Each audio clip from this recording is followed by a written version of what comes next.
Hi అండి అందరికీ. ఈరోజైతే నేను ఒక షార్ట్ వీడియో పెట్టాను. వెండి వెండి వస్తువులు ఎలా క్లీన్ చేసుకోవాలి ఈజీగానని చెప్పేసి వీడియో పెట్టాను.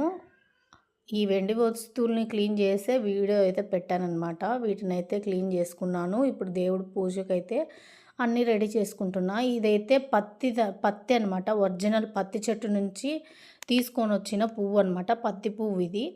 దీంతో నేను దేవుడికి ఇలా ఒత్తులు తయారు చేసి పూజ అయితే చేసుకుంటున్నా. ఇలా మీరెప్పుడైనా చూసారా పత్తి ఫ్లవర్‌ని? నేనైతే పత్తి ఫ్లవరు ఒక తోటనే చూసాననమాట. పత్తి కొయ్యడానికి గూడా వెళ్ళాను. మాది పల్లెటూరు అనమాట. కొయ్యడానికి గూడా వెళ్ళాను. పత్తి చెట్లు మన హైట్ ఉంటాయన్నమాట. 5 అట్లా 5 ఫీట్, 4 ఫీట్ అలా ఉంటాయి. ఇలా మన చేతులతో మనం ఒత్తులు చేసి దేవుడికేస్తే చాలా మంచిదండి. ఇప్పుడు అందరూ చాలామంది పూజా స్టోర్‌కెళ్ళేసి ఒత్తులనైతే చేసినటివే తెచ్చుకుంటారు. మన చేతులతో స్వయాన దేవుడికి మన చేతులతో చేస్తే చాలా పుణ్యము. నేనైతే మామూలుగా అయితే పత్తే తెచ్చుకుంటా అనమాట. పత్తినే తెచ్చుకొని మరి నేను దేవుడికి నా చేతులతో స్వయాన ఒత్తులు చేసి మాత్రమే పెడతాను. ఇంకా కార్తీక మాసంలో దేవుడికి 365 ఒత్తులు కూడా నా చేతులతోనే చేసి పెడతాననమాట. మనం ఇలా చేయడం వల్ల మనకి చాలా మంచిది.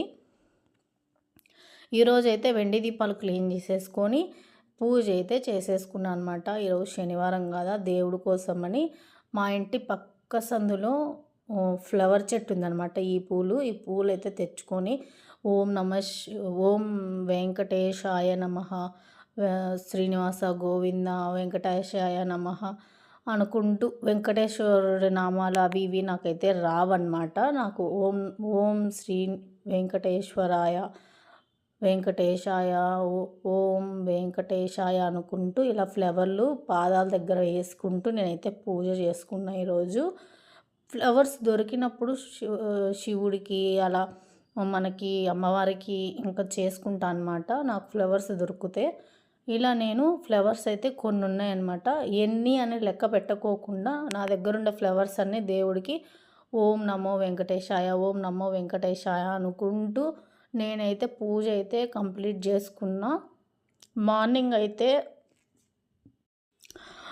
మామూలుగా ఫ్లవర్స్ ఏం పెట్టకుండా పూజ చేసేసుకున్నా. మార్నింగ్ లేట్ అయిపోయింది. ఇలా పూజ అంతా అయిపోయిన తర్వాత మనం దీపం దగ్గర కుంకుమ కానీ పసుపు కానీ అక్షింతలు కానీ వేసుకోవాలి. పూజ అయిపోయి హారతి ఇచ్చిన తర్వాత.